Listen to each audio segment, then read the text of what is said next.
What is up, everybody? Happy Wednesday. We are live. I'm here with my good friend, Chad, NFT Pirates. So excited to get caught up. And man, we haven't talked in a minute, but welcome. Thank you for being here today. How are you?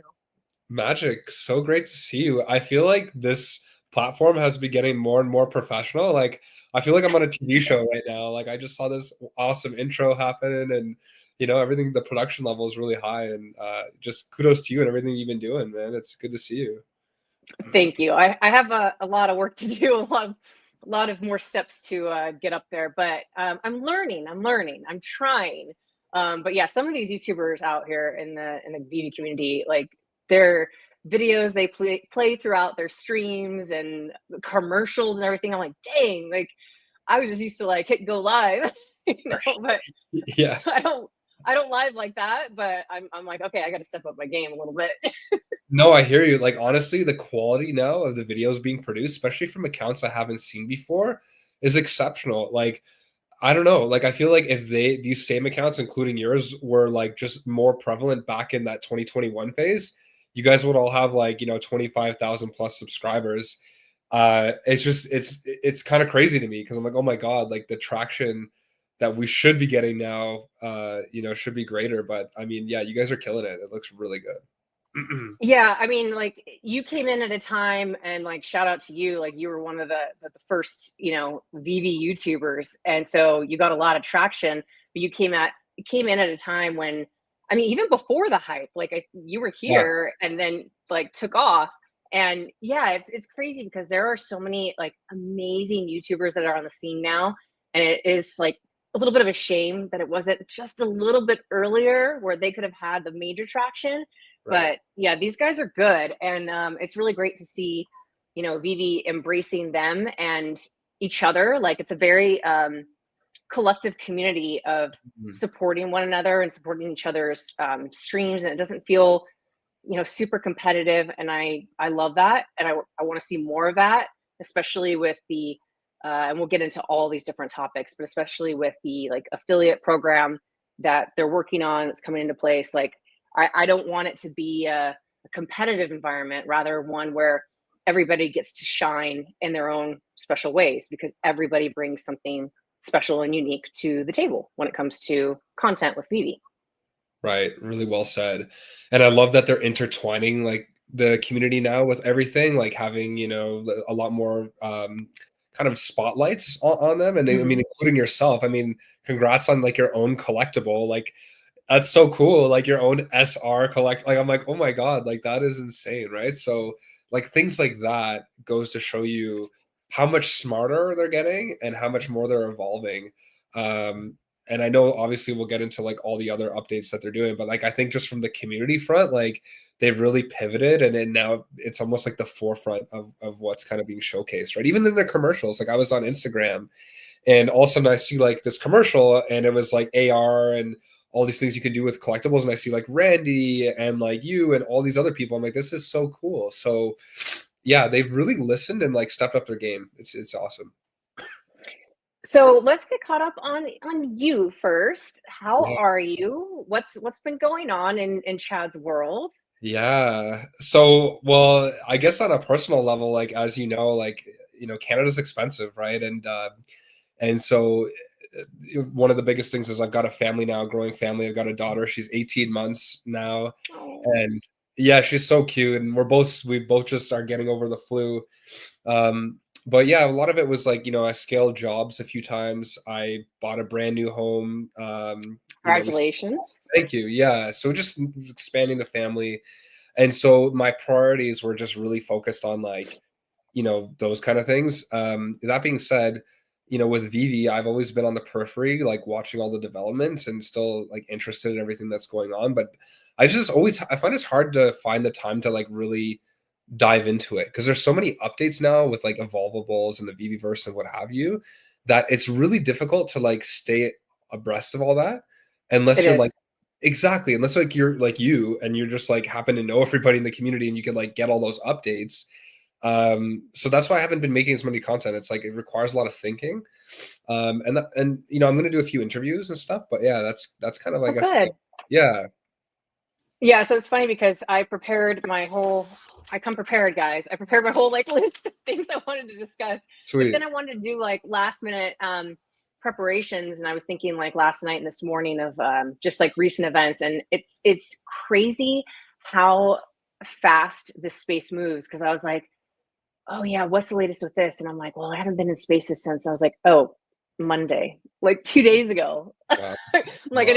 I didn't like hop in and listen to any spaces yesterday, but I was in two spaces on Monday and I still feel like left behind. That's Like it's crazy how fast everything moves, and like, the different alpha that gets dropped or different conversations that are being had about, you know, just drops and VeVeVerse and everything else that's going on. That if you like, mhm. if you miss a week, it feels like you missed a month, and that's like there's a lot of pressure there, right? Especially as a content creator, if you're Right. not like on the ball every single day, you're like bound to miss out on who knows what.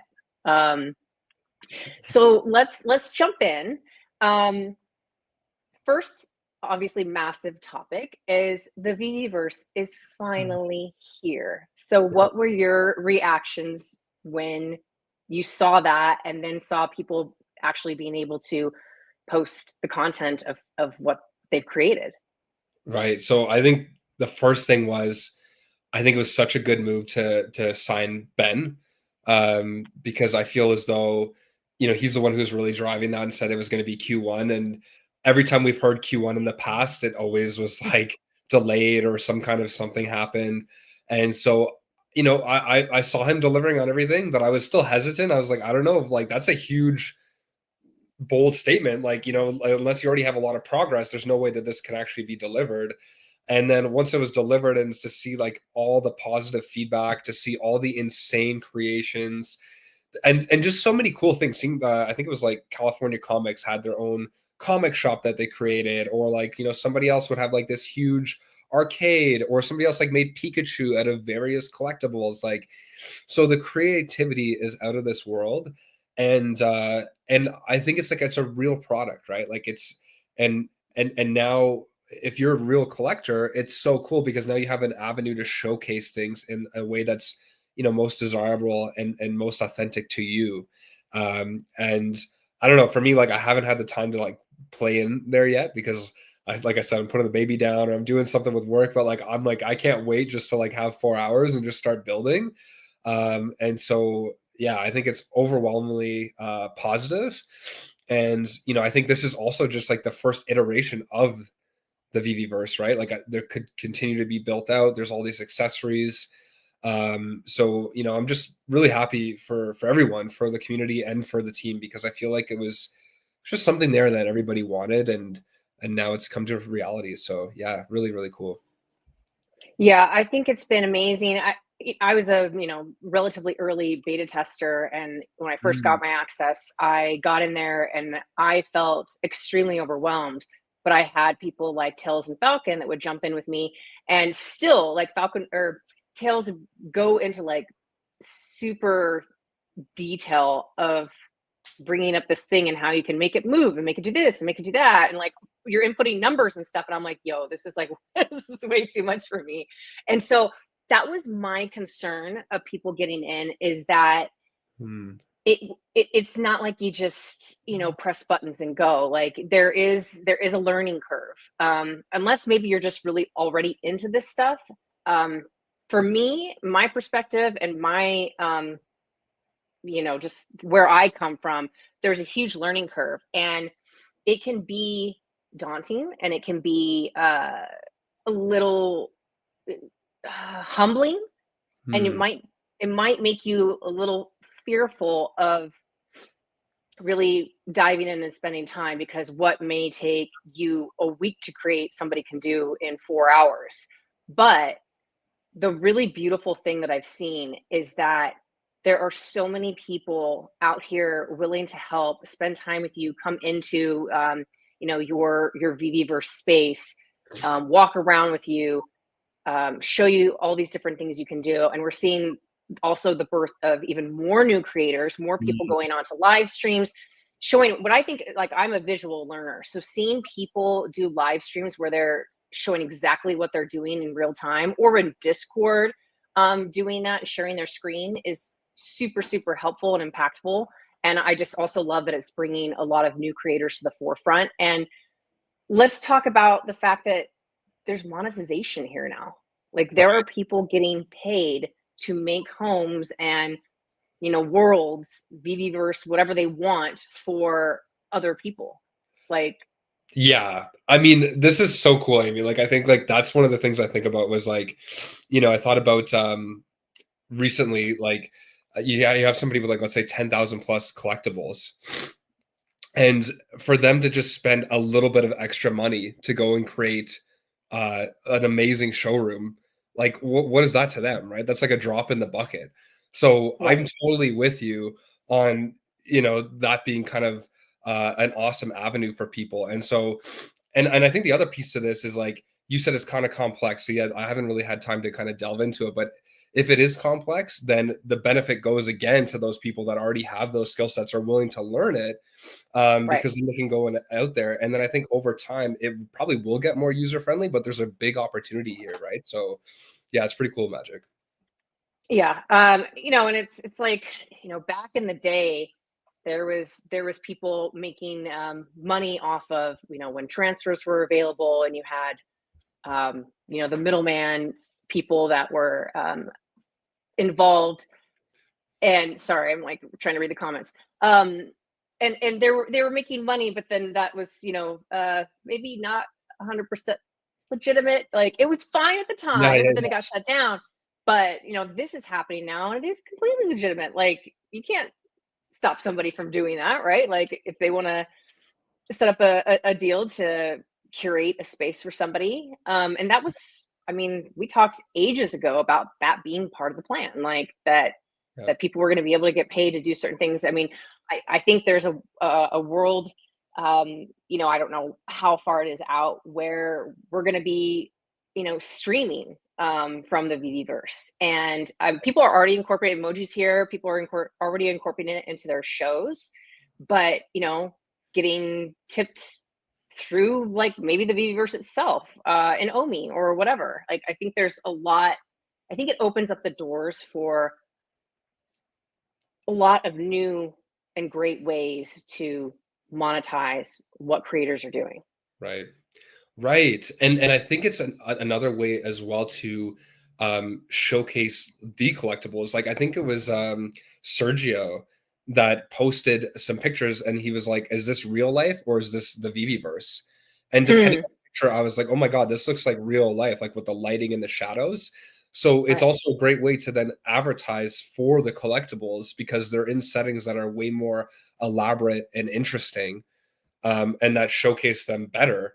And so, like, I was just thinking, like, for like the Miles High Club or like, some kind of Miles Morales section, like, you might want now those collectibles a lot more after seeing a setting that would be conducive to the actual collectible itself, right? Like, or Star Wars, like someone to go into like, let's like someone to go into like Disney World and seeing that Star Wars land, and now you're really pumped up to go buy something like that. So yeah, I think the opportunities are huge, and I get excited about like these clubs happening where like 20 to 50 people start hanging out in these certain places. They start talking about the collectibles. People want to get and in order to get in, maybe there's some kind of like thing they have to complete or collectible they have to get. So there's just so many things to think about. But yeah, I'm just excited that because like think about all the friggin' platforms that died off, right? And that Right. people were then saying, don't go to Vivi, go to these platforms instead. And like, Vivi's heart was still beating strong through all of this, and now they've delivered on a huge product. And if anything, now it's all kind of gonna be, continue to go up from here. So it's good. Yeah, it's funny that you bring up like these different clubs and things, because so on Monday evenings, Emoji and Max and Janie and I have a space that we run every Monday night, and it's called the Oasis, and it's sort of more of like a community hangout and just like old school vibes. But this last one we did Monday, I don't know if you're aware, like, of the whole Twitter crisis on Monday. No, I've heard of it, but I wasn't like on. Yeah, Yeah. like, I still don't know like the exact details, but apparently like Twitter got cyber attacked and so spaces weren't working. And Millie had one midday and it was fine for like the first hour to hour and a half. And then all of a sudden like their audio started going out. And so it bugged out again. And so we're like, oh shoot, like what are we what are we gonna do with ours? So we ended up moving it over to Discord. But Max has come up with this great idea of like basically a VeVe Shark Tank. And like we had to pitch our ideas and they could be just like wild and like completely undoable. Like Janie's was like being able to teleport to different places within the VeVeVerse. And That's cool. but mine was saying I had two different ideas. And we'll get into one of them in a little bit more detail later, but utility. And then also I was discussing like and emoji's probably gonna put what do they call me? Paywall. I think they call me Magic's paywall. That's But funny. like having these worlds, like I would love a way in which you have the brands creating their own spaces, worlds, whatever you want to call it, within the VeVeVerse that are accessible to everybody, except that you Magic paywall. Except that there's a prerequisite, right? So if Disney creates, say, a Disney theme park or whatever the case may be, but in order to get into that, you have to have the full golden moments. Whew. Or, right. Or, there's Mighty Land of all the Marvel Mighties, and either you have to have them all, which is like damn near impossible at this point, or you Yeah. have to have a certain amount of them, certain number of sets or something. Like I think that's something I would really like to see. Mm. So I hope, I So mean, and that's future thinking. And this is the way we all work, right? It's like, it's funny because the VeVe community is so passionate that we want and want and want, and we finally get it. And we have like one day of celebration and then it's, okay, what's next? I You know what I know. mean? I know. There's that famous quote. It's like a blind man walks with a cane his whole life, but as soon as he's able to see, he drops the cane. That's the first thing they do, right? And it's like the same thing. Like we got the big VeVeVerse, and it's like now we're like, all right, well now we want this. But I think that's normal, right? It's like human kind of Yeah. ambition and desire, and it shows you that you're so excited about it. But listen, your idea is outstanding. Like I think if they could work with the partners on that, and I agree with you in terms of like the access, like maybe there's like this virtual kind of Disney world, and if you have one Disney collectible you can get in, but to get like certain perks or other certain areas, then you need like more and more. So that way it has like that Mm, inclusivity, but also then gives that kind of incentive to people that collect way more. Because I think that'd be so killer to have like all the golden moments, and then you get to go into the golden castle, and like you know what I mean? Like that's so cool. I'd be so excited. Yeah, it's a great idea. Like I think they should, if they can work with the partners on that, like even if it takes a year, like that's cool. And then Yeah. you think even like deeper into the future, like for the people that have like the ultimate access, movie screenings in the VeVeVerse where you get like the first look of, I mean, sure, there's going to be screenings in Hollywood and, worldwide for different movie premieres, but, we're seeing already all these different ways in which they're incorporating AR and Mm. sort of like metaverse stuff, like with the Super Bowl, for instance, right? Like you could watch from Andy's room from Toy Story. Yeah. But like, who's to say we couldn't do that sort of situation within the VeVeVerse? And maybe only certain people have access to see, the premiere of the latest Disney film or the latest Marvel film or Universal, like whatever the case may be. Um, and that's a reward, right, for your collecting journey. And it's also, I don't know, I just think it's a way in which the brands can push their own IP forward, and especially in the digital collecting realm. And we're seeing now with in America, at least with the administration, that there is a acceptance and support of digital collecting. Mm. So who knows what's going to happen over the next several years? But what are your thoughts on that? Like the administration really supportive of crypto and digital assets. Yeah, so I think it's like inevitable that we will have to make that shift where digital collecting and digital assets will be, overtake physical stuff eventually, in my opinion. I just think that we're at this weird stage right now where things aren't advanced enough and the adoption isn't so high yet where it can be Mhm. like fully adopted and integrated into society. But I do feel as though it's on the horizon. And I think about it like this, like, with my kid right now, she still rathers like a physical toy and she still likes some digital stuff. But I'm like, if that digital thing is able to be a hologram or is able to project an AR and she's able to move it around and all these different things and play with buttons and then build a VeVeVerse or something around it. I'm like, I don't think she would ever want to, like, I feel like the physical things would start to become obsolete. And I think that's kind of where we're headed. Like I feel as though this just kind of reminds me of like Bitcoin or crypto before everybody was involved. Like the only time I've ever made a lot of money in my life is when I'm doing things before anybody else says it's a good thing to do. And Yep. that's kind of how I feel now. Like I feel like things are kind of like gone down. Not a lot of people believe in NFTs or digital collectibles. And there's some people that are still hoarding them and see a future. And that's where I see it. I just think that, the world is going through like a lot of economic hardship. Especially like there's a few different wars going on. And it really has been unstable since COVID. And I feel like it might take another 5 to 10 years before we start getting a really, big shift back into this kind of stuff. But if you're enjoying it and you're understanding it more than everybody else, similar to what happened in 2021, you just happened to be here and then boom, everything exploded. And it's not necessarily in terms of value either, like financial value, but it's just in terms of like the interest. So if you're already ahead of the curve in terms of that, you'll know more about what to do or what to, look at or what to play with. Like, so I think it's huge. And I think that, it's a good sign to show that, like, if the governments believe that this is the future, like Bitcoin is just an idea that people believe in, at any point that they could take it away. It's really just like this. Like, once we get more people believing that digital collecting is the future and you start to see more celebrities involved or more institutions now buying up, we talked about this, like, imagine institutional buying of like digital collectibles. Like, oh, damn, Mhm. BlackRock's buying up all the Miles Morales SRs. You know, like, it's a stretch. It could be a stretch, but then I also thought like, Canada getting taken over by the United States was a stretch, and that looks like that might be happening. So never say never.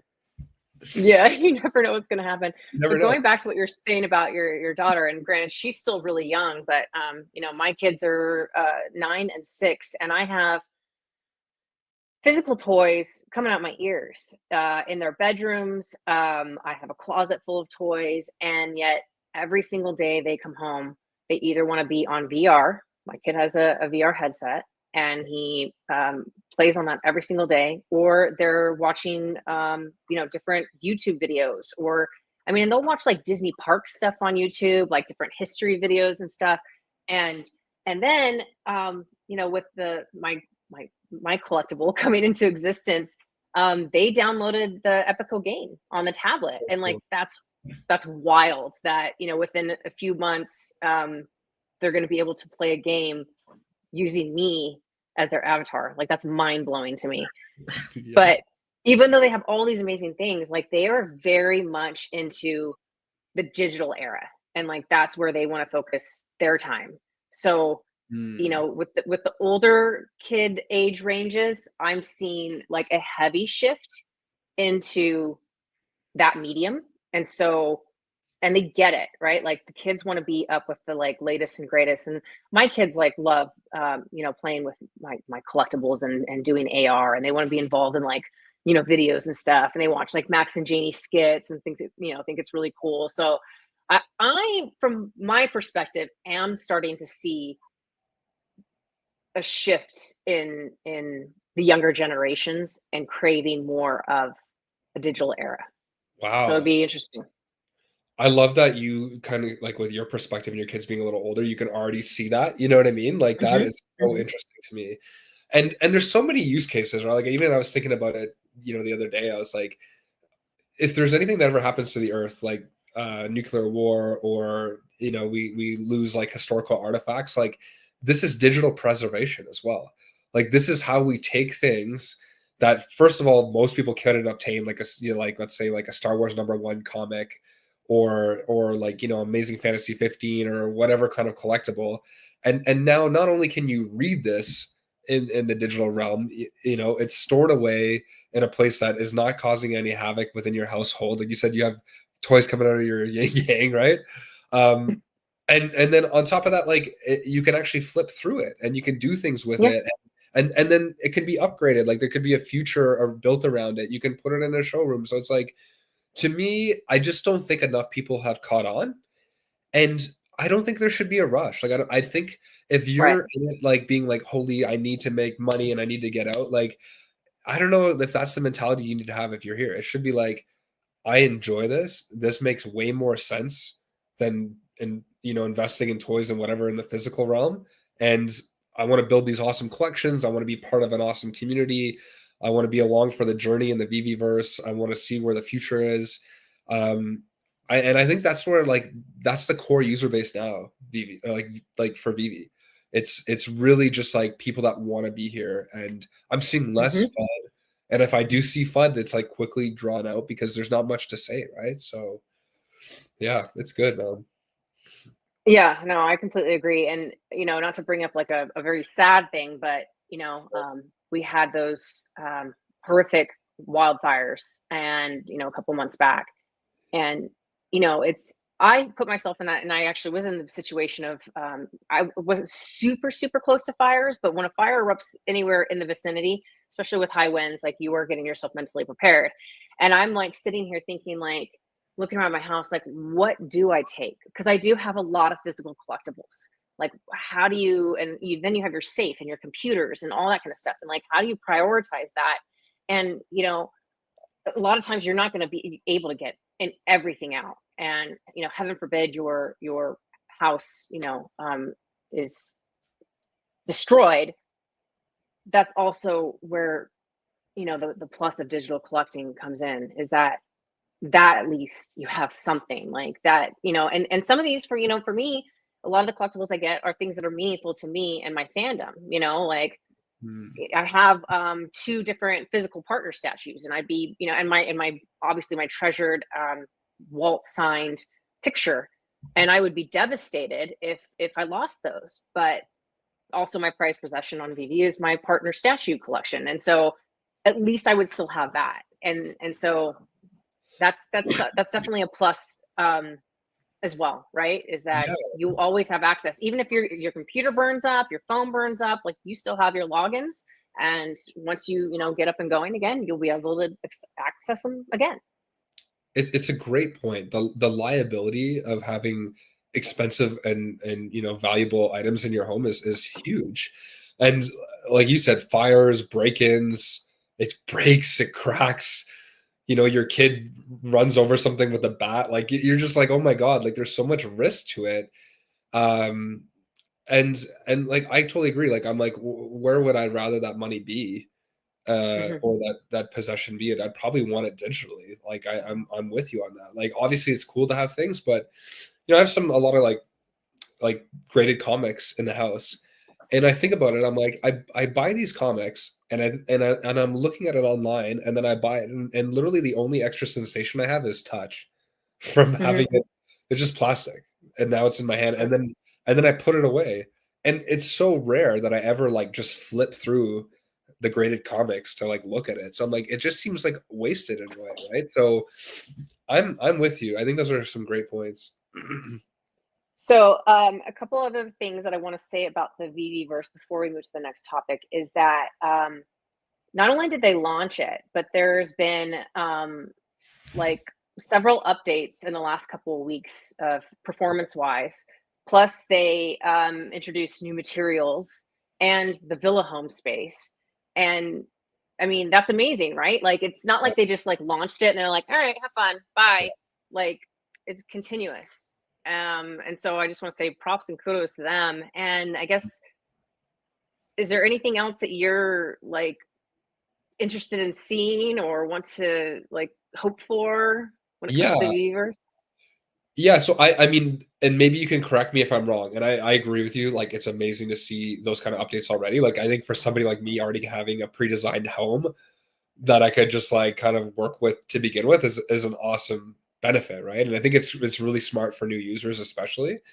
I think the biggest thing that I'd like to see, and I don't know again how this dynamic works, but to see like mass amount of people walking around interacting with each other, almost like a video game.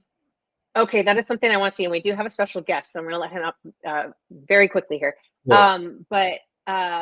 So that was one other huge shout out with the intro of the VeVeVerse, is that the community is already creating utility within the VeVeVerse.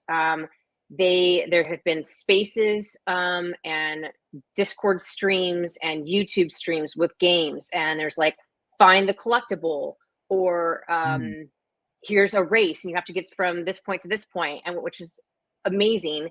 So they're already gamifying the VeVeVerse. Wow. Awesome. Okay, great. Yeah. And then also that also puts a little pressure on veve, right? Like, so I kind of love it. Yeah. But also, I don't know if you know, Brock had done this drop thing where he set up on his website that you bought, a fiche collectible, but with crypto. And in doing so, it gave you a veve redemption code. And then you went to the veve app, put in your redemption code, and got the collectible on veve. And what a lot of people did is they saved those codes and they've used them for giveaways. So that's been going on with these games, is that, the community did these events, and then they said you'll win a fiche code that you can redeem on veve. And so it kind of like also brought us back to a sense of transfers. Like, it brought us back to that era as well. So I thought it was really cool. But let me bring up my collectibles. Hey, legend. You're the legend. You guys, I just had to pop in really quick. I don't want to like jump in the way of this amazing talk, but I just had to say hi. And thanks, Magic, for sending me a link. But you know how much I love you, Magic. You're the best. And but Chad, I mean, dude, like, it's like, there you are. You're here, dude. I'm here. I apologize for being here so seldomly, but I promise you, my intentions are strong, and I want to do more content. I think it's just been so busy, and but I've got some stuff lined up. Like, Magic has me here. I've got Collector's Gone Digital and Pixel Trader 1, like a few people on the horizon that I'm interviewing. So it's good. It's good. I'm excited to kind of like get back into it. So yeah. Anytime we see you is awesome, man. I know your life's been busy and everything, and it's just so cool to have you here and be chatting with you and stuff. And yeah, Magic, I mean, like, you know how it's going. I mean, like, we've been the team's been working super hard and just trying to provide as much as we can. The VeVeVerse, like, version 1 is out, and congrats. I was talking earlier. I was over with BE because he was also live as well. They're just doing some VeVeVerse stuff right now as well. And the one thing that's happened, because you guys talked about positivity, like I heard you like Chad, you're talking about like the positive sentiment and people. It's really funny because we track all that stuff on socials, with social media software and all that kind of stuff, for tracking sentiment and like how many engagements and all that kind of stuff and numbers. And the positive sentiment is like at an all-time high. It's like 93% across the socials right now, in terms of anyone who mentions veve anywhere, like on their own posts or anywhere. Positivity ratings like 93% or well over 90%, when a couple months ago it was around 75%. And after the improvements with the app, better communication, the VeVeVerse coming out, and just of course all of you guys doing, like, Magic, all you guys doing all your hard work, of course, doing everything you've been doing, it's risen up quite a bit. So, and then the crazy number that, because I have to track all this stuff now, and it's super interesting to me. I love stats, like sports stats. I follow sports and I love stats, and anyway, so I love stats on socials as well. And the biggest one is the unique user posts. So it's like there's more people posting about veve now than there has been in a year, like individual accounts. So you think there's like a small group of people, like a core family that's just posting all the time. It's all positive. It's actually that number of people who are posting about veve, like outside of the veve socials, has like tripled in the last couple of months, like in terms of the widening of the audience. And a lot of it's because of the VeVeVerse like launching, and it's kind of branching out and reaching people again that maybe were here before, or like, what's the VeVeVerse again? Like, so we have more people posting about and sharing about veve than like probably in over a year, and we have more positivity than there's been in over a. So we're at a really good spot, and the team is only focused on just leveraging that and growing. And you'll see some really good announcements about growth and affiliate programs for creators and more features and all sorts of stuff coming out like super shortly here. And so it's just exciting to see you. And I just had to pop up. I don't want to, dude, that's awesome. Way too much, man. But yeah. and no, like, and huge kudos to you. Like, I think, like, you know, since you've kind of joined the ship too, like, there's been a lot of great things on the horizon here. So, I mean, you know, because we were kind of in a point where, you know, 2 or 3 years, people were like, "Hey, what's happening? What's happening?" And then all of a sudden, whack, everything started happening. And so, you know, it's just nice because it kind of, I bet you it was really overwhelming for the team too, to be like, "Oh my God, there's this, there's this, there's that, there's that," Right. and you know, and so like. And I think what was amazing is that you just started executing. It's like, hey, maybe this is not perfect, but don't let perfect be the enemy of the good. Like, let's do. And I think that's where the motto is now. It's like, we have a community that cares. They want to see us deliver, and they want to be highlighted. And like Magic and I were talking about this. Like, you've been doing an amazing job of highlighting community members now, right? Where people feel more enthralled to go out there and create content and to talk about VeVe. And so, I don't know, like it seems like everything's in the right place. Really cool. Well, you know, we know like a year ago. So VeVe Comics is a year old on Saturday. And if you go back a year, right? Like I joined the team just after that, about a month after, or 3 or 4 weeks after. So the VeVe was a different company then, you know, just in terms of like staffing internally, like what the team had. And it's changed from when I joined to even into the fall, and it's still changing. Like it's ever changing. And a lot of that, if you look at September, October, that's when I think a real shift happened in terms of direction, and reinforcements came in. And that's when you started to see, like, that's when Mr. Ben Rose joined, and the impact that he's made, and the impact, the ability for David and Dan to like focus on their areas, and for the team to be kind of built a little bit. And they're still wanting to add a lot more, you know, and in strategic spots that this company never had. So when I joined, you know, community manager came in and all that, and did the best I could do at the beginning. But now the tools are like so much more there for everybody. And so my whole job was just to try to connect the community to the company. That's what that was my mandate. And for me, I was like, we gotta connect this again. People like yourselves been here since the beginning, you know, like been ups and downs and ebbs and flows with, you know, the connection with the community, you know, has never fully been like solidified like it could have been. So my whole mandate was like, we got to connect this stuff and communicate. And so then the mandate from the up above was the same thing. They like jumped on that and then prioritized certain things like the VeVeVerse and stuff. So, and just started to then, you know, put that structure in place. And so only in the last like maybe 2 months or so, 2 or 3 months, I started to see that kind of impact now starting to come out as like the stuff that gets released, you know, like all the stuff that the company's trying to do. The plans are like really vast as well. So it's kind of like they're putting everything together now with like the different channels. Like you got the VeVeVerse, you got the VeVe Comics for readers, you got the Blue app that we all know and stuff. But there's different channels now to like there's the music side of things. There's different channels now to go after different audiences. There's the localization with the languages that came in a while ago.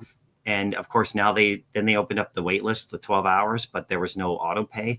So now the auto pays in. So now we're set up to go after markets that, you know, where our drop is in 3 o'clock in the morning for them. And also the reverse. So think about this, right? Like say we've all been North American drop time friendly, right? And then everyone else in the world's waking up at 3 a.m. to do something. Now we have auto pay, and now we have the wait list, right?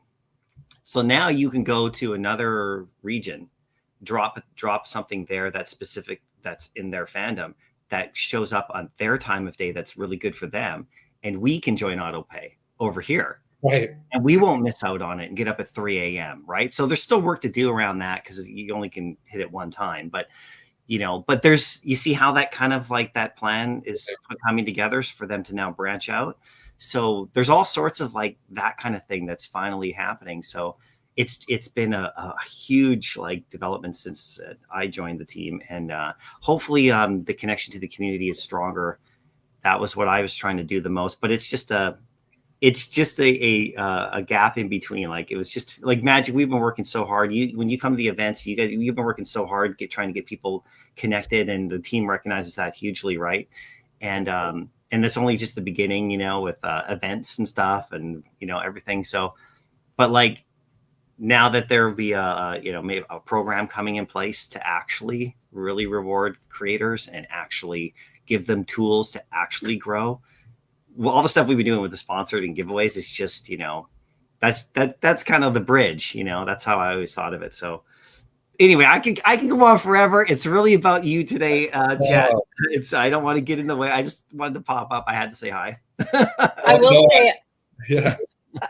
I will say I did have one screenshot, and you're right on track, that I took this morning of O'Malley tweeting out on the anniversary of VeVe Comics, and he said, "Could Curator program come before summer?" And Ben's response was a gift saying, "Anything is possible." So I don't know if you have any updates on that are shareable, and or you know, just sort of where you're at with the affiliate stuff, because I know those are two things that you guys are working on. But I don't know what's. No.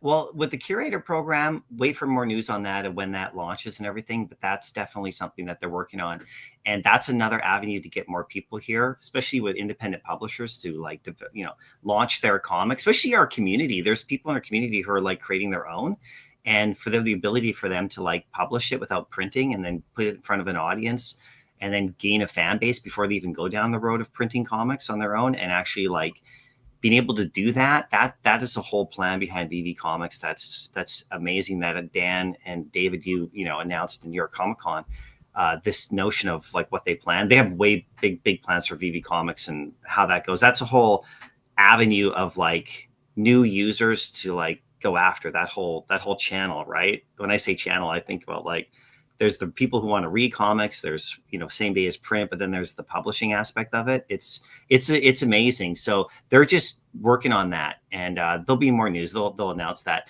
The affiliate thing, just hold on just a few more minutes.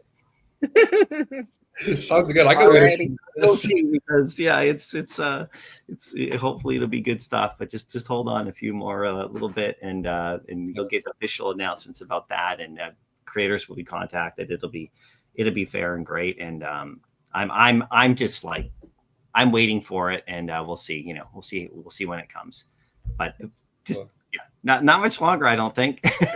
Tomorrow it's going to be with Randy Chavez as well. Oh, nice. We might talk about a few things, so stay tuned. Well, now that you're delivering so much, I know for a fact things are coming. You know what I mean? Like it's like, so that's the fun part. Like the momentum is also switch people's mentality, right? When things are said now, people are like, oh, like, yeah, really, really good to see you. And if things get delayed, we'll just communicate it like right away. No mystery, you know. So the only mysteries are Ben Rose's teases on his Twitter account. He's up his tease game, you know, with his and stuff. I love those. Yeah, but yeah, guys, I'll let you guys get back at it. I gotta pop into a meeting and stuff, but thanks for letting me come up, Magic. Thanks for coming through. That's so cool. I want to see you guys in person. That's the thing, right? So I need to do that. That'd be awesome. Thanks, dude. Great seeing you. Yeah, I'll see you guys later. All right, bye. That was cool. That was fun. Yeah, that was nice. I didn't even know he was coming. That was like exciting. Yeah, I threw the invite out there. I was like, no pressure, but if you want to stop through, like, feel free. Yeah. Awesome. Great. Yeah, were you even aware of the Curator program? Had you heard of that already? No, I do everything else but the Curator program. So what does that even mean? Yeah, so they want to allow, and I don't know what like the criteria is going to be and how like, I don't know how any of that's going to work, but they want people to be able to like Randy, for example, is working on his own comic book. And rather than like go through like the, the printing process and spend these thousands and thousands of dollars, submit it to veve. And I don't know what goes on with like approvals and all that kind of stuff, but if it gets approved, they drop it on veve Comics as a digital collectible. That is crazy. And Wow. I think, I don't know, don't quote me on this. I think they're like looking into that also on the music front, because like, Wow. look at all these people that have created amazing music within the community. NFT, wonderful emoji. Yes. Oh gosh, Will and Callie and Savdad with the VeVe anthem. Like so many people have created music. Like how amazing would that be if like sure, you can like watch it on YouTube, or some of them have them streaming, but you could like collect an actual digital collectible of their album and Wow. like play it from your phone. Yeah. Holy, I'm just thinking of all the like possible implications. Like I even think of like Silicon Secure. Like imagine taking all his greatest quotes or something, like in a video format, like a 3-minute clip. Like I just like that's so cool. That I feel like, Right. yeah. I mean, I still don't even know how they would do that, because I would just imagine like everybody would apply. Like I'll start creating my own comic book, but that's interesting though. Yeah, good for them. I mean, the whole thing is like the motto is where the world collects. So like collect what you love. So, anybody, I could, decide I'm going to be a singer and I could make an album and they're like, all right, we'll Yeah. put it on there. And it's like garbage, but like somebody's like, well, I want to support magic. They buy it. Like, but otherwise, 5 of them sell. Like, oh, well, Yeah, but I hear there's so little waste with digital collecting. So it's like, what is it going to hurt them to make it available for those that want to collect it? And if they don't want to, they don't have to. strong point. That's a strong point. Yeah, you're right. Yeah. Well, a lot of people in here too. Magic, eh? Yeah. Mr. MC1 wants to know what you were excited about. I think I'm most excited about being able to have like a cool, chill space with like my most like prized possessions in this virtual space, and then be able to have some like really cool people come by and just chat in there. And I wonder if over time, similar to what you were saying about streaming magic, is I could then start doing like interviews, or we could start doing interviews with like 4 or 5 people walking around or like sitting down in these sofas with like, Lamborghinis and everything in the background. And that's what we're streaming on YouTube with like our avatars, like to me, that's kind of like where that would be amazing. And similar to like gamers, like that you talked about earlier, how they live stream all day and like they, are talking to people all day. Like that's how I see this. Like you're walking around, you're meeting other people, your people are just watching you on YouTube of your interactions in the VeVeVerse. And I just think it's like a very classy, I don't know, kind of interesting way for like to appeal to collectors rather than gamers. And like because it has a lot more discussion about intellect, maybe like history, fandom, like there's a lot more substance potentially that goes into these conversations. So I think that's what interests me, is like that to me is like such an interesting future. And imagine then working in there or like selling comics, like people come into your shop and you have certain that are showcased that are like not available to sell, and others can just be easily purchased, and maybe you give a discount, or maybe it's a premium but they're buying from you. Like I don't know. Yeah, I like that. I think that's cool. Yeah. This asking what upcoming job you're all going for. So I feel bad because this morning was the Beauty and the Beast comic book, but I was like getting ready. Max messaged me and he's like, "You weren't in our drop show. You should have been there." But I was getting ready for this, so I couldn't. So I missed the drop, but that is one that I will likely, I don't know which cover I'll buy, but this is my fandom, so I'll likely go back and get that. And I have been personally saving gems because I just recently bought my 4th partners and I'm working on completing my 4th set. Thank you. Wow. And I think I have 4 to 6 left to get. So that's my focus. So I haven't been doing drops because that's been on my mind for months. The plan was that Max and Janie and I were going to buy them in Florida, but the floor went up while we were there, and so we didn't have enough gems. So we we botched that idea. But we had this dream that we were going to be next to the partner statue in Florida, buying a partner statue and like film it. And then I was like, yeah, it's too rich for my blood. So I waited for it to dip down to a price that I was happy with, and I bought from a friend who was upgrading his mint. So I was happy about that. I didn't know at the time. I was like, oh, he's selling, but I don't judge. If you want to sell, you can sell whenever you want. And then he commented. He saw that I bought it, and he commented. And he's like, oh, I'm so glad that you bought it. I wanted to upgrade my mint. And I was like, oh, cool. So that's what I'm working on.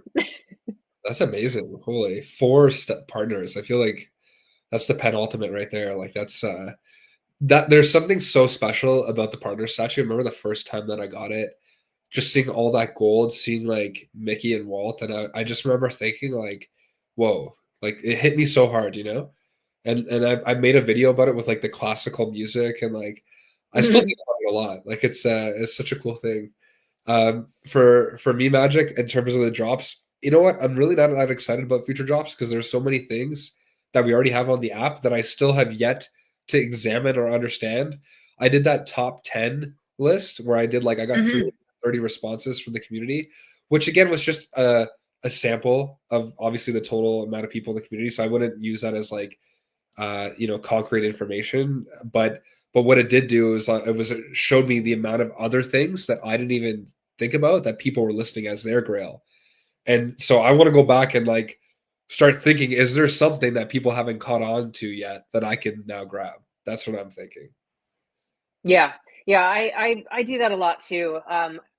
For the longest time, especially, early on, I was always chasing the next thing. I mean, really early on, I was collecting every single set, like back in 2021, of everything that dropped. And I remember them saying, there's going to get to be a point in time where you will not be able to keep up. And so then I was like, okay, I'm going to hold off of like every set and just focus on every Disney set. And I got every single Disney set until they did the Minnie Mouse posters. And that's where I finally was like, I can't keep up anymore. And so, but I remember like I really, really, really tried. Like I was super into it. But yeah, I mean, now I'm kind of the same way that I will go back to other things that I just really, really love.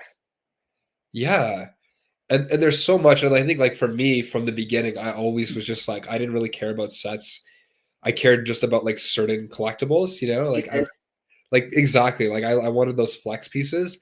And it was such an interesting thing because I started off with like the golden Moogly and things that were like really highly priced then. Like I'll give you an example. Like I remember like Spider-Man SR when it came out, it was like 1.6K and the golden Moogly was like 8K. And right. So like, but like a lot of times people didn't understand those concepts yet, like about like the popularity and the scarcity. But it's like, that's what I'm kind of like looking at now. I'm like, there's like that Spider-Man Noir, which I kind of learned about because I was, in the summer, I forget why, but I just didn't even know about that drop. And then I looked at the edition size recently and I was, oh my God, that is like insanely scarce. Like, so yeah, I think there's just so many cool ones to examine. And like, that's why I'm like, hey, there's obviously going to be more drops, but like, there's so much currently that we need still, So I need to go back and start collecting. Yeah. So also I don't know, I haven't myself participated in the evolvables, though I do like the idea of them. And I don't know if you've read that much into them, but they just recently evolved them even more. So before it was you had to buy the common, then you would pay a certain price plus MCP to evolve it into the uncommon, so on and so forth till you got to the secret rare. But in doing so, you were also burning that one that you had. And so, yeah. And so it was really, and it's funny because it took us back to the era of like, 5 stances of Captain America, Thor, Spider-Man, where, the first, what is it? 3 of them are static and then the other 2 are animated. Right. But this last one, which they did with Gambit, and I don't know if you've seen the animation. It's crazy. Insane. Yeah. Insane. Yeah. Like Iron Man, the animated collectible has always been, in terms of just like wow factor, has been my favorite of like, now that's like how you do animation on a collectible. Gambit like gives him a run for his money because like Yeah. I mean, first of all, the card trick with the hand is amazing, but then also like pulling the card out of them circulating behind him, but then it, when it goes behind his back, it recycles and the card is there again. Like it's wild, nuts. But so with that drop, they decreased the men's size, the MCP requirements, next level animation on this drop, no more burning. So you keep each collectible, Okay. which I love, amazing. Think that was the right move. And they were having it like span multiple days for like you get this one and then the next day you can upgrade to the uncommon, so on and so forth for like 5 days or whatever it was. Now it's a race to craft, which I believe it started at 9 a.m. PST after the drop at 8 a.m. And so you just sort of race your way to get the secret rare if you want. And there was, I don't remember the men's size, but there was, I want to say it was like 300 secret rares, something like that. Wow. But yeah, like what's your thoughts on that? So I mean, there's a few things. So first of all, I'm in total agreement with you. This thing looks amazing, unbelievable. Like it looks like to project that in AR would be like so fascinating for my kid, for anybody that you're trying to show. And this is the thing, like Gambit's popular, but not that popular. But like because of that animation and how the aesthetics of it are incredible, it's going to make it way more valuable, right? So I would say this, like I think it's a tad confusing, if I'm being honest, because those dynamics that continue to kind of switch around how things operate. And my critique there would be like, I think they should just really try to simplify those processes, like even crafting and evolvables, because even for me, like I like just the way you explained it, I thought you did such a better job than what I read, because it was like, okay, on this day, then you earn this point, and then I'm like, hey, like, do I have time to do that? Like, I just want the cool Gambit. Like, how do I get that? And so Right. I think, like, obviously, I think it's a good concept, but I think to simplify that, to help people like kind of navigate through how that would work and like obtain those quickly, I think would be important. But I do think it's an amazing feature. But I've yet to kind of dabble around with it too, because I'm just like, oh, like it just seems like a lot of work, That's kind of my thinking. Yeah. Yeah, and I think something to remember too is it's this tug of war, right, with like the established community versus newer people. And as we get more and more new people, it's like, when I meet people at the physical events and onboard them, these are people that are not, they might be avid collectors and are really interested and really like keen on the product. And one example was one guy onboarded. He came back the next day and he said he stayed up all night buying collectibles and spent like thousands. And then he's like, I was buying all these stamps because I love stamps, but then I realized I could have bought them like in this other place cheaper. Like they don't know. Like they don't know the ins. Like they're going to the store and buying things and don't realize there's marketplace. And that can leave like a little bit of a bad taste in your mouth if you like buy something and you're like, wait, I just bought it for 6 gems. It says it's worth 2. I don't understand. Right. So, you're making a point about that. Yeah, you have this community that is here every single day and knows this stuff inside and out. But you also, and as things, mature and grow and hopefully onboard new people, these are people that are just like going and pushing a buy button. Like they're not even going to understand. Like they'll be like, maybe they see the animated Gambit, but then they buy the common and they don't understand why. So like there's definitely a learning curve if you are not entrenched into VeVe all day, every day.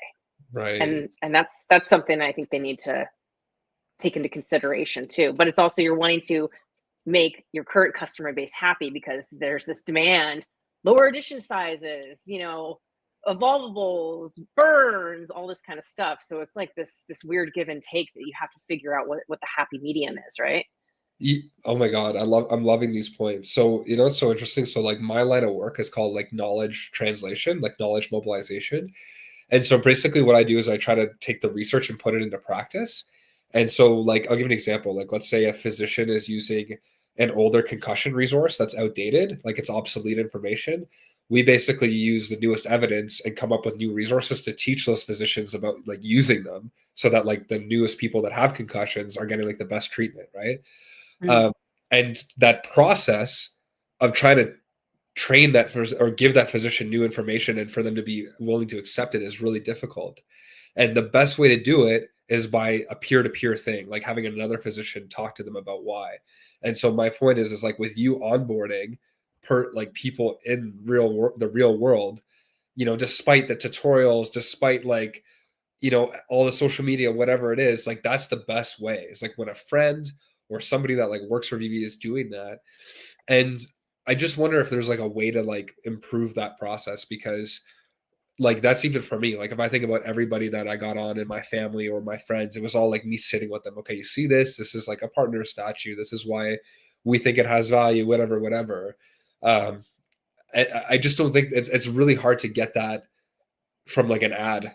You know what I mean? So I just think that's so interesting to me, because it's like it really kind of shows the gaps of what we're dealing with. And I don't know, it's a cool thing. I think it's something to explore. Yeah. Yeah, and not only that, it's like, when I am working on onboarding somebody onto the app, it's especially at a live event, your time is spread with hundreds of people, and how can you download 4 years of information Right. in like a 2-minute pitch?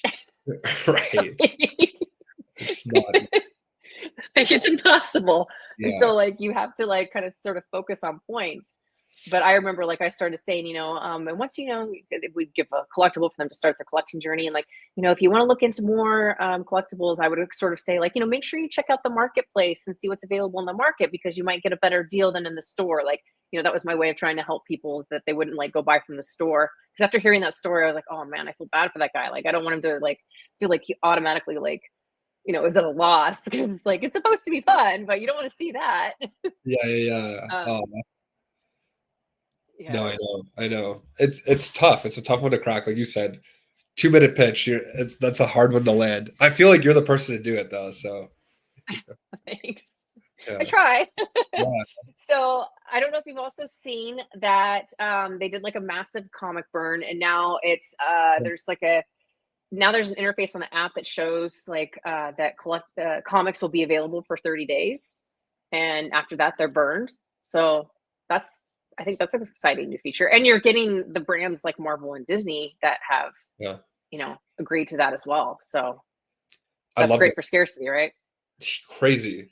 Because like if it's a comic that's not that popular, and there's only like, let's say 8 SRs that end up getting taken, then now you have 1 of 8, despite it not being that popular of a comic, which then in my opinion would increase the value, because you have that in the VeVeVerse and you blow it up. Everyone's like, how did you get one of those? I love this cover. Like, well, how do I get that? And you're like, well, you can't get that unless you want to pay like crazy money or whatever, right? You can't even find it. So I think that's a really cool little niche area for somebody that's really diligent. They want to go out there and start creating value in their collection. Like those are some things to look for. Because I think it's actually Sleeping Comics that really discusses that balance between popularity and scarcity. And like I forget which one it is. I think it was Amazing Spider-Man 252, where there was only 1,000 editions, and that SR version was like 30 or something like that. But because it's so rare now, that's like a really interesting one. So I would imagine that same principle would apply across all these scarce comics. So I think it's freaking awesome. Yeah, it'll be interesting to see what happens there. So we're a little over an hour, and we have just a couple more things if you have time to go over. Yeah. But we do have a VeVe sponsored giveaway for this stream. So if you guys can, let me grab my screen here. There we go. Let's see. Now I need to go back to this tab. If you guys put hashtag VeVeFam, all lowercase, in the comments, that will enter you in for the giveaway. So make sure you get in there and do that. Chad, you enter as well. Okay. That sounds good. So I don't know if you have updated your app to the new app and how you feel about that. I know it was a bit of a slow start. I think there's probably timelines in place, but that said, they have released update after update after update, and it's been constant, and they've really been incorporating the feedback. And so now, like certain things that are recently available is that you can see the number of collectibles available on the main page, whereas you couldn't before, and the brand section has been fixed. Before that was like a little wonky, and it would be, you'd open up the brand, but it wouldn't be, it would be like mixed collectibles. But what are your thoughts on them creating a new app? And I don't know if you've messed around with it too much, but just kind of your thoughts So behind that. I definitely like the old app better. I think I wasn't sure if the new app needed to be done because it was like has some kind of integration with the VeVeVerse. Like that was my thinking. Like they needed to switch the back end or something like that in order to be like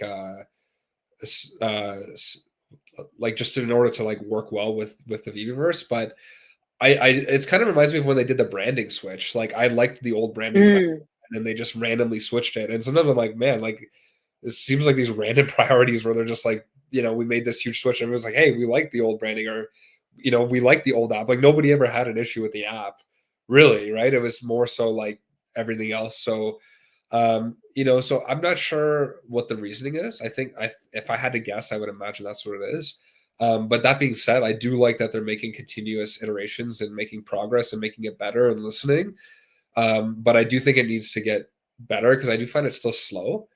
And Yeah.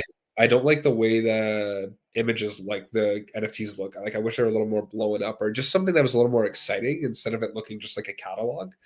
But again, like, is it the end of the world? No. But I did like the old app better. And I think a lot of people share similar sentiments that have been here from the beginning. Yeah, I'm looking in the comments, and there are people saying that they still have the old app. I'm guilty of that. I'm not a Yeah. sheep. I like to make my own judgments on when I'm ready to do things, and I'm like, I also don't like change. So when I'm comfortable with something, like I'm happy there. And when I saw that I had the ability to turn off the app update, I'm like, I'm just gonna stay here where I'm happy for now. And then I started seeing the feedback, and I'm like, yeah, I'm gonna stay here for now. But when I'm ready, then I will move over. Yeah, I want to personally be comfortable with it. And I know there's gonna be a day when I will feel comfortable moving forward. But what was I going to say? I'm losing my train of thought because I'm like trying to keep up with the comments too. I'm still using the old app. Oh, it had to do with the new app. Okay, I remember. I was in a space, and I can't remember if it was My Collectibles or Ben that came up and was talking about the new app. And this was something that was in the back of my head. But the old app, from what I understand, had an issue with the developers and being able to push out updates. Like it just wasn't set up in a way that was conducive. I mean, you saw that there weren't a ton of updates very frequently. And I think part of that was the infrastructure behind it, is that there was issues there with that. So I think this new app gave them more freedom and ability to update more frequently, regularly, and smoother than what was happening before. So that was my understanding. I don't know if that's 100% correct or not, but that this new updated app gives them a lot more fluid movement and control. Yeah, that makes a lot of sense then, Magic. That I'm glad that you kind of echoed that because yeah. And I do think it needs to be faster too. Like it just kind of when it's lagging, I'm like, oh, like I want to see that. It's like sometimes I'll give up. Like I'm like scrolling. Because the other thing too is that sometimes you don't want to just be searching for something because because there's so much inventory now, you actually want to just be scrolling to see what pops up. It might remind you, oh, do I want this? Or is this cool? I don't remember this. And so once you're like 3-4 times scrolling and new things are loading, then my screen just stops working. Like it's just like I'm waiting like 10 seconds. And then I'm like, Yeah. okay, working again. Like, so that's a pretty big deterrent, right? And I think they should really start to polish that up a bit because it's only going to get more. There's only going to be more inventory as well. So, but again, I'm not a friggin' developer. I don't even know where to start there. So, Yeah. So Donkey Gooch is saying, and they did roll this out at the beginning of the Evolvable. So okay. The new app was also implemented for that new system of doing evolvables, because that completely changed the way they did things, right? So that makes complete sense. Yeah. here we go. Here's another one too. So I was right. Woo! Oh, oh my God, Vivi's right here. Yeah. Oh, cool. Wow, look at this is when I know I'm with the hopefully star. I said that. Hopefully I said Yeah, that right. holy, I Good get too. the official company right here with us. Okay, yeah. So that's why. So that's cool. New app allows for frequent updates, expansion of features, and more. Yeah. Yeah. Yeah, so then somebody up here commented, I lost the comment, but they were grateful for the auto pay feature. So that was Yeah. something else I had in my notes here that it's amazing for different time zones that people can just 12 hours in advance click that button, select auto pay, don't have to worry about it, they don't have to wake up at 3 a.m. or whatever. And I thought it was a very interesting point that my collectibles made of we're used to every drop being at 8 a.m. PST, and it's favors the American demographic. But what happens when they have an event in London centered around a Comic-Con? Maybe they're going to do 8 a.m. London time. Yeah. Or when they're in Lisbon, they do something on Lisbon's time schedule. And then they're also planning to go to Singapore. So you want the drop to be conducive to those people there so that they are, I mean, can you imagine like you're trying to onboard people in Singapore and they're like, yeah, so we've got great drops that you guys would love. It's like your favorite IP in the world. You just have to wake up at like 3 a.m.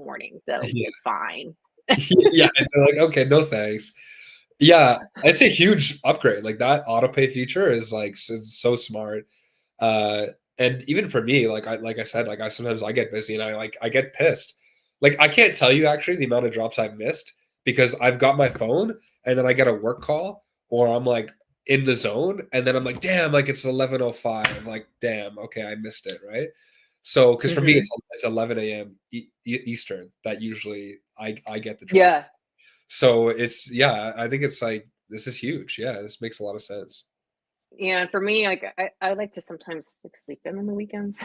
I'm trying to get up for a drop. Dude, 8 a.m. is like, So yeah, you're right. Yeah.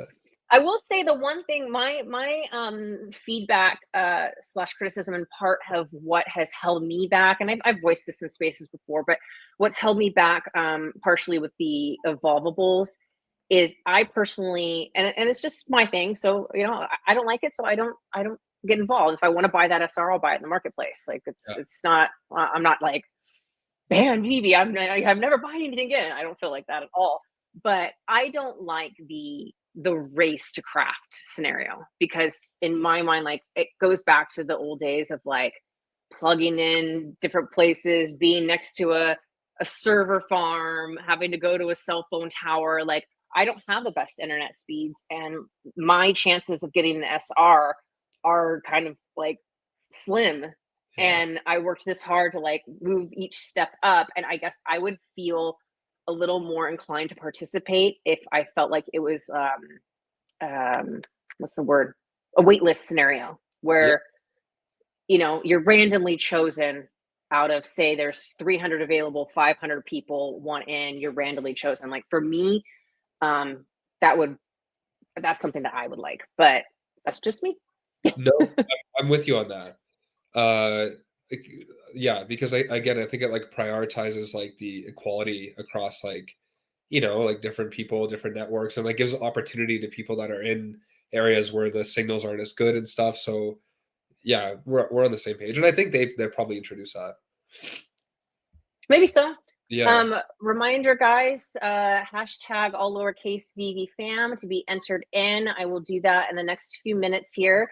I think next, I'm not like super knowledgeable about this, but I just want to kind of get your opinion about the integration of Stacker with Veve and what Dr. P is doing. And, there's this putting your OMI now into Stacker, and there's a bridge, like all that intricate. So I have an account that I signed up for, like right, like in the beta testing.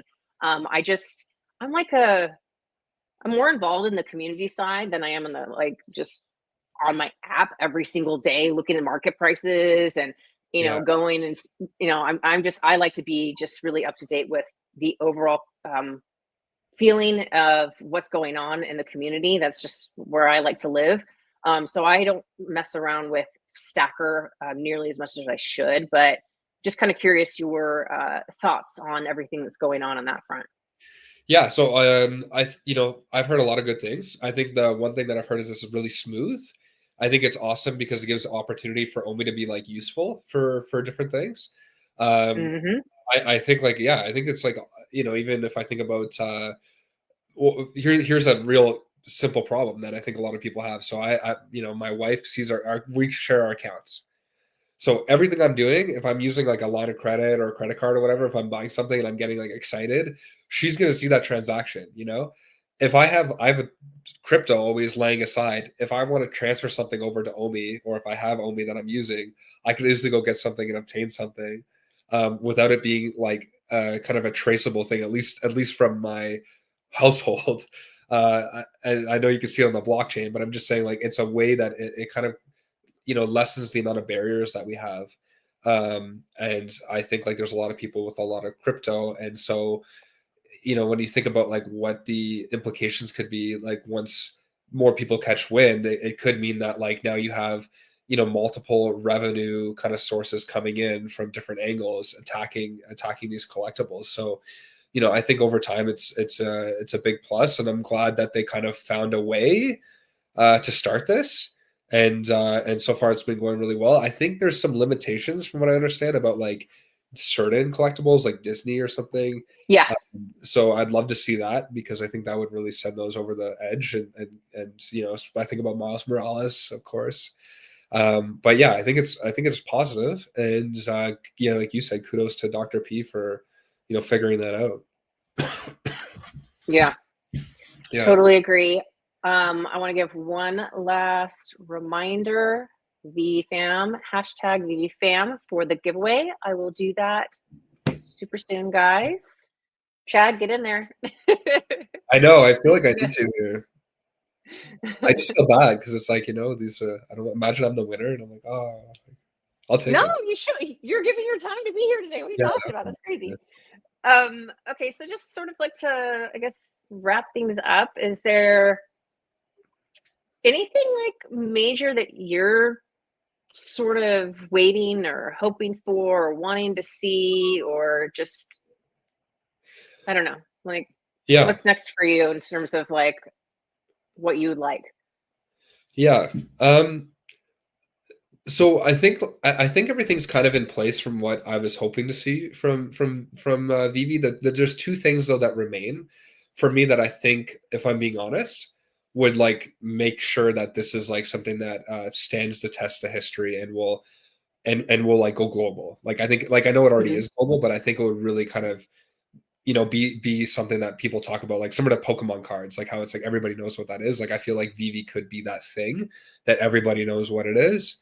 But I think interoperability is something that Mhm. I think is important because and it could even be like a hybrid version. I think I talked to you about this, but like it doesn't just have to be the VeVeVerse. It could be like just certain blue chip companies that things start to work with. And then I think the other piece is like that contingency plan, just to better understand what happens if Vivi doesn't operate. Like again, they're doing great, and I'm not saying that, but it's like completely, this is hypothetical. But just understand, like, okay, is it just data that remains at that point that we have access to? And I think that's like that. So those two things I think would then help the crypto collecting world that are really strong into NFTs really more believe in these licensed digital collectibles. And Vivi's outdone everybody by like a million times in terms of what they have and the premium feel of everything. So I think if they were to like figure out those two pieces, again, it doesn't have to be like exactly that, but just understanding kind of what that means long term would be, I think, huge. And I think for me, it would give me a lot of more incentive to be like, okay, yeah. And I know like self custody was like the thing that we were talking about, and it makes sense. Like, how could you have self custody of like a licensed character that's like Superman, like or like Batman or whatever, right? But I do think like all these things will evolve. Like I feel like companies right now, it's such new technology. They're like really, oh, stay away. Like we got to be careful. We got to protect our brand. But I think as things develop in the digital world, that stuff might be a little bit more I don't know, movable. And I think there could be some compromises there with these licensors. So that's a piece to me. And then I think the other piece is that what they've been doing with the community, I think, is top notch. Uh, if I had more incentives back in the day, like I think I would have created a lot more content. I probably would have done higher quality production. I would have maybe sourced things, because when you're just doing it for fun and you're only getting like a few $100s in advertising revenue, it's like, you're really just doing it for fun, right? As a hobby. Mhm. But if we could justify, like if I could justify, hey, like to my wife, like I'll be making, 2K a month or 1,000 a month, like then if I'm up on a Saturday morning and my kid and wife are downstairs, like there's a reason for it. Like now I get to go buy my baby more clothes, or that's groceries for the week. So like for normal people, it becomes more justifiable. And I think if they already figure that out, if they have some key players in the community like yourself, hey, like Magic's doing a stream, like maybe that's $50, or like I don't want to put a price tag on it, and maybe that's why the affiliate program is coming up to be. But I just think you'd be surprised the army that they would get doing really good quality things. And I think that ultimately, like you said, would drive the production further. If you look at Gymshark, all the stuff Gymshark did was they were using like YouTubers to drive the content, and they found the best bodybuilders in the world. And then, so I think that's where we're at, and like obviously you got amazing people like this donating to you, and these things Thanks, help a lot, right? thanks. So Yeah, it does. yeah, It really so does. that's That's kind of that's something, I mean, yeah, we've talked about this. Like, it's hard when you're really passionate about something, but you also put a lot of time and energy. Like I don't make any money doing this. I pay right. $50 a month for, like, what is it, Canva, and like $100 a month for StreamYard or something like that. And like I'm lucky if every other month I get $100 in revenue. Like I really do lose money, but I do it because I love it. And I also, like, I'm not making as much as I could because I'm not doing, daily streams and stuff, but that's a lot. It's a Yeah. lot. And you don't know how it's gonna go.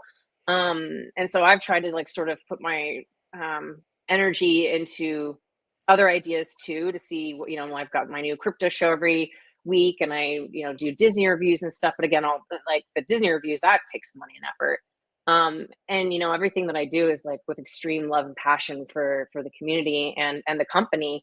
But it's like, with these events as well, like, I want to be at every event, but can I continue spending thousands and thousands of dollars going to these events when you have other companies that pay their influencers to go to those events because people want to see them? And I, like, really dislike the word influencer, Yeah. but people do show up because they want to see Max and Janie, or they want to see me, and we all hang out together. And so it's like this really hard spot to be in when your heart wants one thing, but you also do have a family. Like me leaving and going to a different country or going to New York, that's me finding babysitters, that's me figuring out how Right. my kids are going to get to school, that's money and meals and all that kind of stuff. And yeah, it's a lot harder than people realize to do what we do in the content creation world. So yeah, I'm hoping to just get a firm stance on where I fit in moving forward. But I'm hoping for just a really fantastic year, and I'm excited to see where things go. And really, really love seeing so many creators getting the spotlight that they deserve, and new creators popping up and feeling welcomed and feeling like they have a place to Right. show their skills. And it's not like, oh, well, I can't start a channel because Chad was the first and he's been here since the beginning. Like, no, you can start a channel at any time. Like, let's go. The more the merrier. It's more content out there. Right. Well said. Well said, Magic. And you nailed it, right? I think like that's even for me. Like every time I post a video, I lose subscribers now. Like I lose like 50 subscribers every time I post, because it's just like there's probably older people that were involved in this whole thing, and then they see my face, they're like, oh, I'm not into that anymore. But I'm hoping now with the VeVeVerse, all these huge improvements, that the sentiment now will change, and the community will grow. And I think like people don't realize like how important like you are in all this too, because like you have kind of kept it all together and been consistent. Like I've been really inconsistent. And so like, kudos to you for always being involved and keeping kind of like your pulse in the dial. Cause it's like, it's important. And again, like, you know, everything, like if you think about it, right, everything in the human world is made up. Like money is made up. It's because we all collectively agree as humans that that piece of paper has value. And so like I think it's the same thing here with like veve, is like, you know, if there's enough of us that are believing this is the right thing, that are believing it's, you know, this movement makes sense, that believe in digital collecting, like eventually it's going to catch fire, and you know, it'll start to get known by everybody. So yeah, thank you, Magic. It was so cool being here today with you. This is great. I've been wanting to do this for a while. It's just like Yeah. amazing getting caught up. And yeah, I would love, gosh, we got to meet in person one of these days. One of these days. I know. I will like I know. I need to. That'd be so cool, you know? Yeah. Yeah. All right, let me run this giveaway. Cool. Okay, so before I put this up, hashtag all lowercase VeVeFam to enter in for a random digital collectible. Let me give a few seconds because there is a lag. Excited to see hopefully you creating some content in the near future. We should chat in the background about that as well. Yeah, we should. Yeah. Okay, where is my other tool? There it is. Okay, I am going to go ahead and run this. I think I gave it enough time for anybody that was hanging out. Okay, start collecting comments. 25 entries. Good luck, everybody.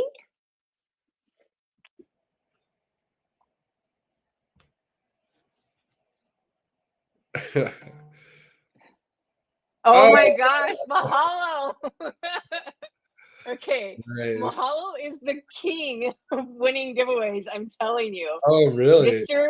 Yes, he wins so many giveaways, but kudos to him because he shows up. He shows up and supports all the streams, all the spaces, all of the different competitions. So emoji says rigged. So like that's, you know, he's getting rewarded for putting in the time and effort. Look at him sweeping the floor. All right, I will DM you after this, Mahalo. But congratulations, thank you for being here and for supporting. But yeah, I mean it's totally random, guys. You can't get mad at me. You gotta be there supporting every single space. Mahalo sits in spaces for hours supporting while he's working, while he's driving, while he's at the gym. So you gotta pay to play. You gotta get in there and put some skin in the game if you want to win. So I've won like one like giveaway, and I'm in a lot of spaces and things too. Like it's all good. And I want to say what's up to Jimbo because he recently became a level 100. He's been a supporter of the channel for ages. So happy for you. Congratulations.